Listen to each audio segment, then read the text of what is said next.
Sometimes new clients can be surprised by how different energy healing is from the conventional medicine that they're used to. There's no medication and there's much less hands-on work, so it's not even necessary to be in the same room or even the same country for the work to be optimally effective. So for someone who's not used to that, that can seem a little bit intangible and may cause them to doubt energy healing.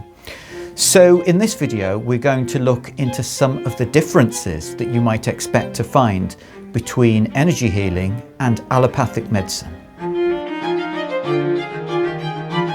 In our last couple of videos, we did one on not recognizing the imbalances that come up in energy healing sessions and another on understanding the different ways in which different practitioners might work.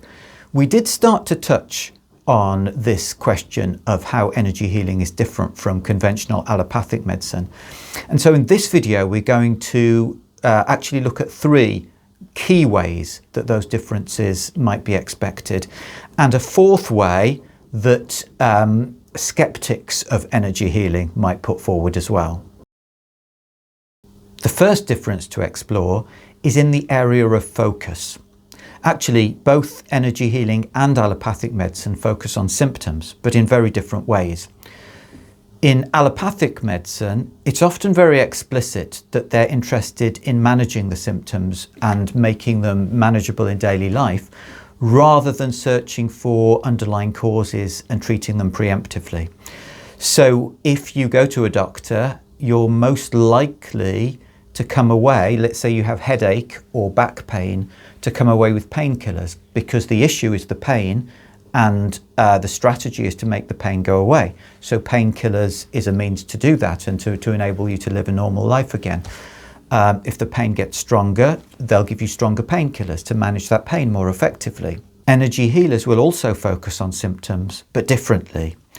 We'll not see the pain itself as the main problem. Of course, it's a problem that we want to alleviate for the client, but we see the pain as a signal from the body that something is wrong and something needs attention. So what we're going to put our energies into is to try to find whatever it is that's underlying that pain, because we might suppress the pain, but then the root cause is still there and it might give us all sorts of other symptoms.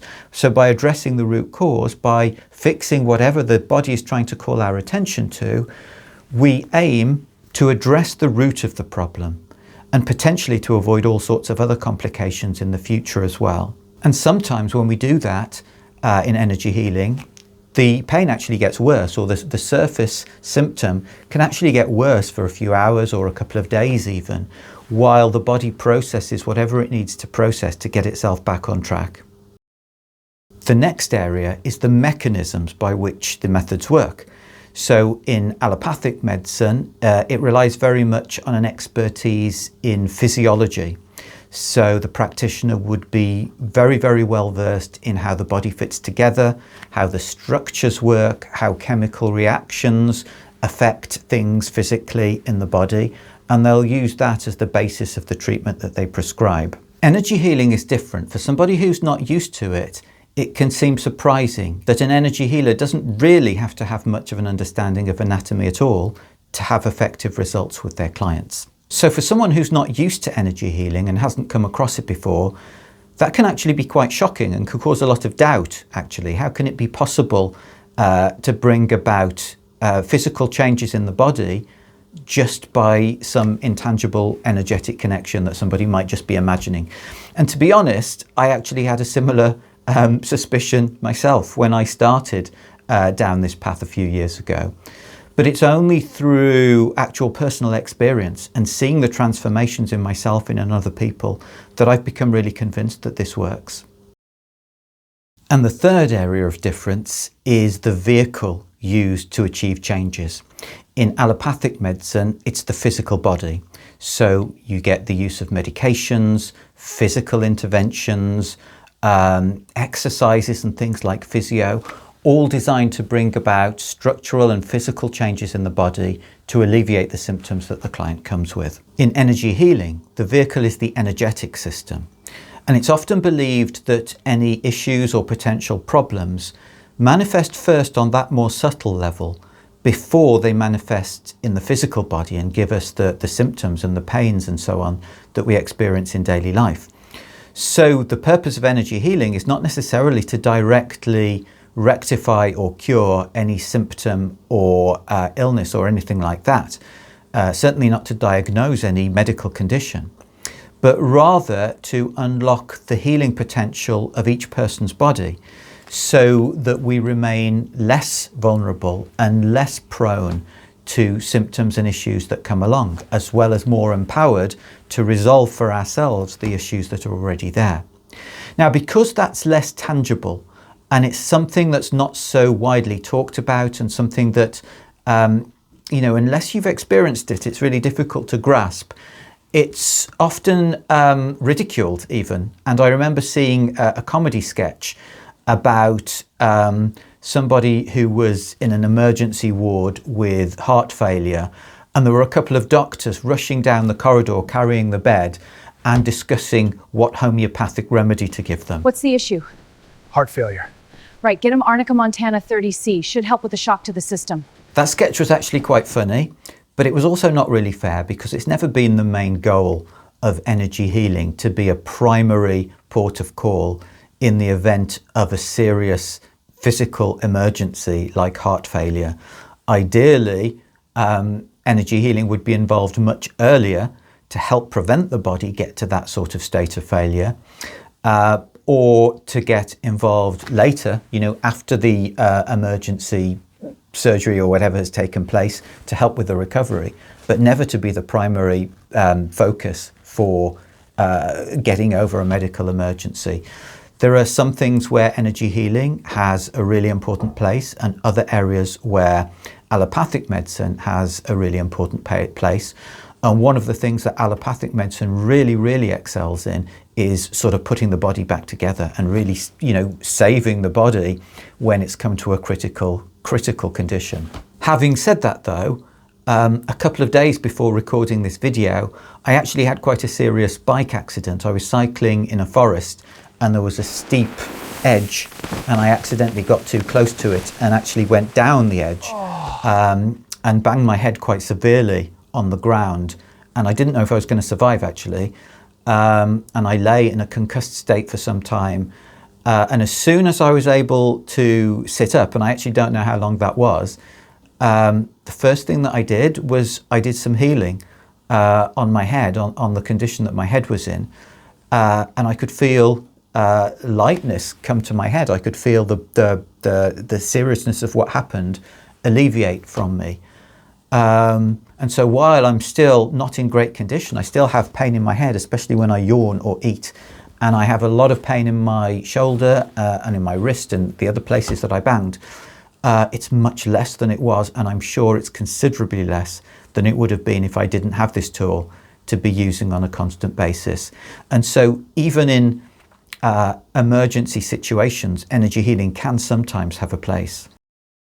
Now, there's a fourth difference as well between allopathic medicine and energy healing that a skeptic of energy healing would likely bring up, and often does actually, which is that allopathic medicine is based on a huge body of supportive clinical research, whereas energy healing doesn't have any to back it up.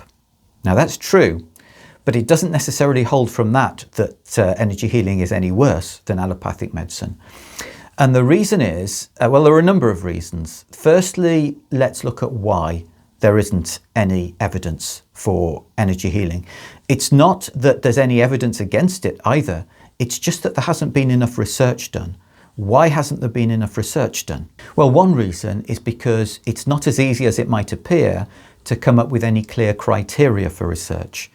Because energy healing works on a different level, it works on a much more subtle level than the physical. It's much more difficult than it is for allopathic medicine to actually record and measure in an objective way what the results are. It's much more dependent on subjective measures. With allopathic medicine, as I mentioned earlier, it's very much based on a clear understanding of physiology and predictive patterns and predicted results which can be observed and measured. Energy healing is much broader and it's much more open, and it's not obvious where you would look to find what the results were. So that's one reason. But another really big reason is that there's nobody to fund the research. And if you look where most of the funding for allopathic medicine research comes from, it's overwhelmingly from the pharmaceutical companies themselves, who stand to profit from the success of the medications that they've developed. And it's a measure of how much they're going to profit from the medicines that they're prepared to invest literally millions of pounds to these studies to ascertain whether something is successful or not. And because it's they who invest in the research, they own the research as well. So they can choose which studies to publish and which not to publish. So in theory, they could do 20 studies on a new drug that they've developed. They can set the criteria for how the measurements take place. They might find that 19 of those 20 studies find that the drug is useless, and one shows it has some promise or performs marginally better than a placebo. They might, in theory, choose to suppress the 19 studies that don't show any benefit to the drug and only publish the one that does. And so give a distorted picture, persuade doctors in that way to prescribe a drug that might be less beneficial than they're led to believe it is. And they can also decide to publish a study, but publish only the positive aspects of the data in that study and not publish the rest. Now, in different countries, there are different regulations and there are attempts to sort of close some of these loopholes, but there's still a lot of leeway that the pharmaceutical companies have to present the results that are most convenient to them in the research. But there's another consideration as well, which is that when we're told that a drug is clinically proven to be successful and effective, that sounds very impressive, but we're rarely told what that means. And the bar is actually a lot lower than we might expect a lot of the time. For example, there's always a placebo effect with these drugs. So that means basically that when people are told that they might be getting the drug or they might not be getting the drug, amongst the people who are not getting the drug, they're just getting a tablet that has nothing in it.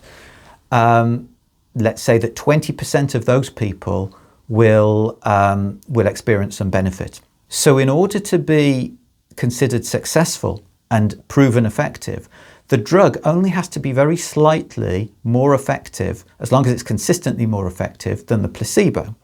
So if, for example, on a particular issue, there was a 20% placebo effect, and the drug that was being tested was consistently 21% effective, that drug would be considered effective for general use, which means that for a 1% improvement in effectiveness approximately, 99% of people would be taking the drug unnecessarily at tremendous cost and with the potential of enormous side effects. So when we look a little bit more closely at this claim that allopathic medicine is based on a strong body of clinical research, while it might be true, it turns out to be less impressive than it might initially seem. So which is better, energy healing or allopathic medicine? I'm not here to answer that question. Everybody can only go for what feels right to them.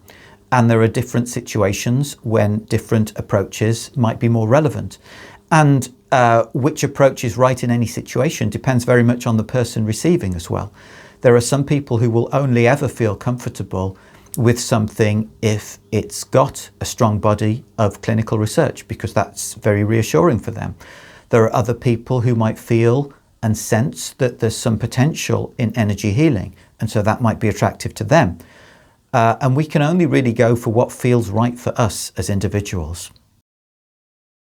So I'm sort of a bit worried that this video will be seen by some people as a little bit controversial. And I'm afraid we might be getting even more controversial next time, because we're going to bring together some of the themes from this video and from the last couple of videos.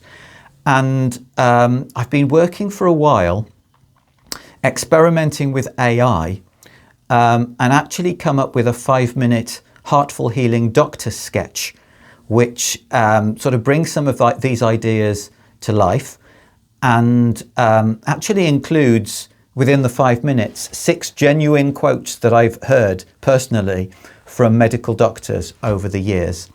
So that's just as a one-off, and I hope you enjoy that, because it's taken me an unbelievable number of hours to get that completed. And it's really quite frustrating, because the way that AI is developing, you know that in a year or two, it'll be extremely easy to knock something like that up really quickly without any issues or any problems or any difficulties. But at this point, it's really, really hard. So please watch the Heartful Healing Doctor sketch next week. And in the meantime, if you're interested in how I work, go to heartfulhealing.co.uk or check out the videos on this YouTube channel. I'm going to leave you now with this week's wise words, which you might have heard in the 1970s. To improve the way you're feeling, book a session with Heartful Healing. You will say